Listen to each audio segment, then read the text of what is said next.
When I first started writing Begin with the Brain, Orchestrating the Learner-Centered Classroom, I wanted to make sure that teachers, obviously then, as the title implies, got that many of the best practices and strategies that we use in classrooms should and can have a brain research background to why they work. And so I frame the book in the way that I first illustrate how the brain goes into the reflex response when it has perceived threat, when it experiences too much stress or perceived threat in the environment. So I really wanted to, in this book, make sure to show teachers practical strategies as to how they could take the brain research and have practical strategies. And the main key point that I wanted to bring about in the Begin with the Brain was the effects of stress and perceived threat on the brain, and how when the brain perceives threat in the environment, it goes into what we call the reflex response. And when the brain's in the reflex response, it minimizes the brain's capabilities to learn. And the reflex response is really kind of the fight or flight reflex response. So when the brain is in that response, then it minimizes learning. All the parts of the brain, the amygdala, hippocampus, aren't working at their full capacity to be able to process and store new memories. So a simple thing like having daily agendas posted when students arrive is a practical strategy, because that way when kids come into a classroom, instead of saying, Mrs. K, is today the day we're going to do this? Mrs. K, are we going to have time to work on all of those questions, which would imply some anxiety from students?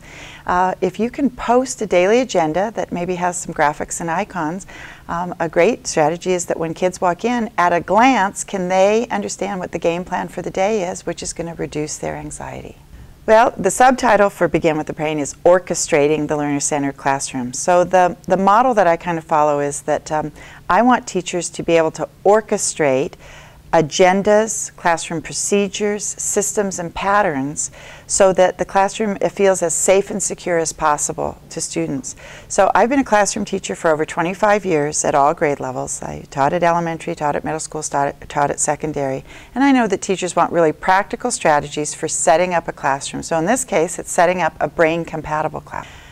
The Begin with the Brain book has been used now, I know, by many higher level ed folks and people who are doing certificated programs. It's been used as a textbook in many college classes because it is a perfect companion for new teachers to have as they begin to set up their classrooms.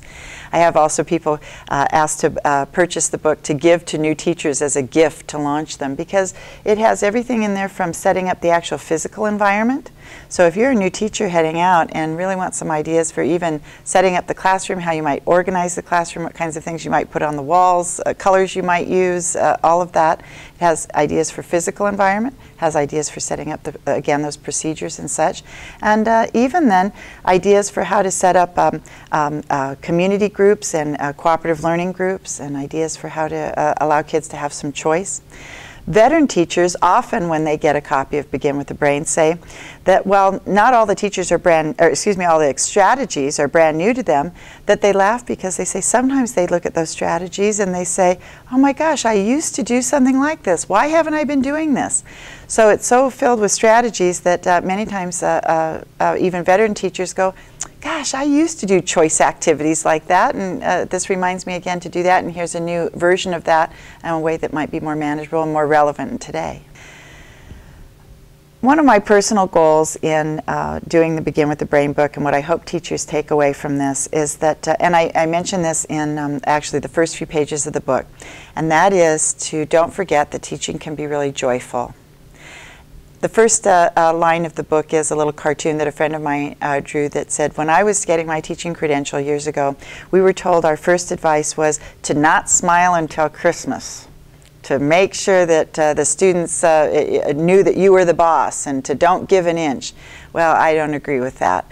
I think that through joyfulness, through a sense of fun and freedom, but still within this orchestrated environment of systems and patterns, that I think that teachers need to be reminded that we can really have an engaging learning environment that can be joyful.